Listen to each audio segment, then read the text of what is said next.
Hey folks, this is ioEther and we're back with some more World of Tanks. As you can see, this is the Danish bacon. Ooh, those are pretty. Nice swirls on the side. Oh yeah, 3 stars. Yeah. Alright? Okay, so he is in his IS-7. This is a tier 10 game on Fjords. This is the later, faster version of the tier 10 Russian heavy tanks. Overall, it's considered to be the better version, and so if you're playing the Russians, this is probably the one you want to aim for rather than the IS-4. IS-4 it used to be a good tank, but whereas the IS-7's been getting buffs and updates, and they've continued to, make it playable, the IS-4 is slowly sinking down. It's a lot like if you told me you wanted to get the IS-4 over the IS-7. I'd assume you've also gone out and bought a flip phone recently instead of a smartphone. That kind of thing, right? They were good phones back in the day. But that was a long time ago. Just as the IS-4 was a good tank back in the day. But that was a long time ago. So yeah, before we get too far into this, because of course somebody's going to be shooting at me in a second, let's try and show you guys where they should be aiming, so you guys can, aim there yourselves next time you're fighting one. So this is the typical setup for an IS-7 side scraping. You're not going to be able to put rounds through anywhere except for maybe up front. Assuming you got some high pen shells, you should be able to go through this okay. Not so much back here, especially not once we start getting into the spots with spaced armor. Yeah, you're not going to be going through any of this. And you're definitely not going to be putting gold rounds through the sides of the turret unless you're putting them right beside the turret and you got a lot of pen. Right beside the gun, sorry. And you got a lot of pen. You can put rounds through up here if he is dumb enough to let you shoot at this, or through the drive wheel.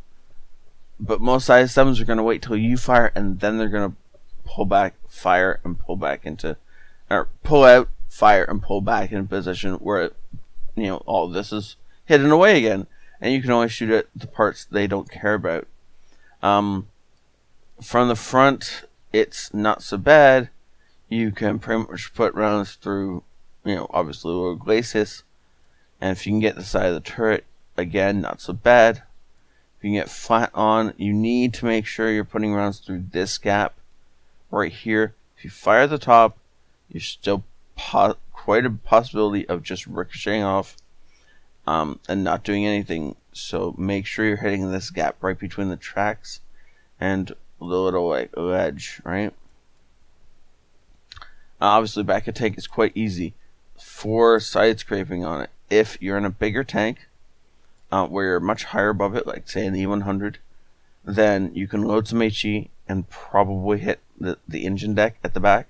Wait till he stopped moving, or he's not moving very much, and aim a shell for the middle of his engine deck. It's only 30 millimeters of armor. You're going to be able to HE through that.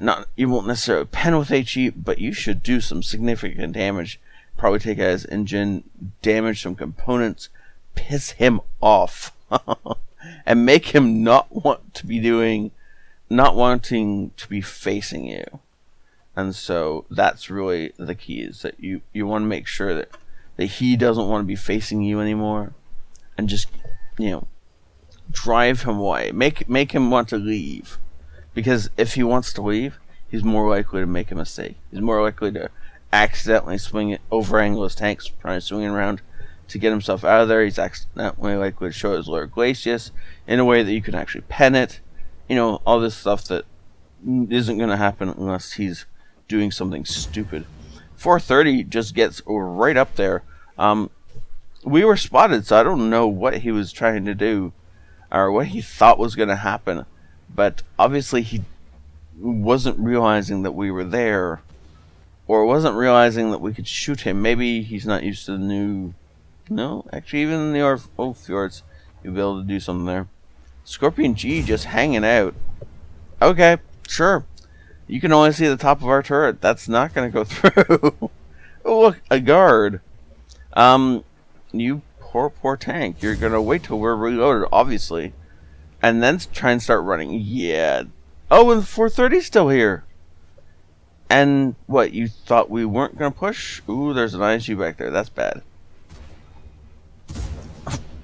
And just rammed us, because why not?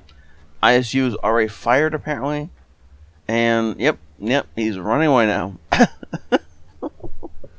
So now the guard is running towards the friendlies. Oh, look, an artillery, who apparently didn't realize what was going on. There's a bad chap behind us. That's a little bad. But it's not horrible bad. Notice the angling. He's angling his tank, and most of these shots are just going off his tracks. And he almost killed him with a ram. If we could have had the tracks repaired, we probably could have killed him with a ram. Now, he didn't repair his tracks. It wasn't that he couldn't repair his tracks. Guard actually got a decent shot into us during the whole scuffle just then. But that's okay. Dead guard. Right. Oh, an object 268 version 4. Now, actually, Artur heard it a lot right then. He finally fixes his driver. I'm guessing he just got around to that with the order of logic and everything else. He's looking to put a shot into the cupola. Missed, unfortunately. And just backs off. He's got enough teammates sweeping in that he can actually back off and reposition to somewhere better suited for taking out the 268. And my mouth is going really dry, so while he's doing this, I'm going to take a drink. Nice shot into the ISU. ISU didn't actually fire as it ran into the corner, so the ISU came around the corner in order to fire and didn't get the shot off. Got shot in return and just backed away. So he did exactly the worst possible thing. Ooh, notice him straightening out the tank. So he was at an angle like this that presented a giant target up front. He had nothing to side scrape off, so he straightened the tank out. That makes his lower plate the only place that shell would have penned, and that's not where it impacted. He's just going to go ahead and try and ram this guy to death, and that's not going to work because that tank is heavy. But we got them on the run now. My English not working there for a second. It took a time for the right words to load in. See, World Tanks joke. Yeah, that was not funny, right? But it stalled your thinking and let me get some words in. So we're trying to chase down the AMX. The problem with chasing down any kind of autoloader is that he's probably reloading right now.